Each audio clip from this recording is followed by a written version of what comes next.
نحط بصلة وزيت ونغطي البصلة وملح عشان البصل يذوب مع الطبخ، وقلنا شوي بهارات الحب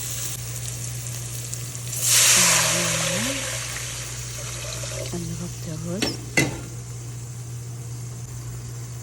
مثلا إذا كوبين رز نحط 3 أكواب ماء، نخليه يغلي، وممكن فلفل أخضر ليش يغلي تطلع نكهة البصل والبهارات ويذوب البصل واللبن ويطلع لذيذ مرة. هنا الدجاج تتبل وتغسل، حطيتها في الكتل صار مثل المشوي. لكمون، فلفل أسود، كركم، ملح. أعطيه نص ساعة الدجاج، بعدين أرفع على النار وحمره. إذا ما طلع لذيذ بحق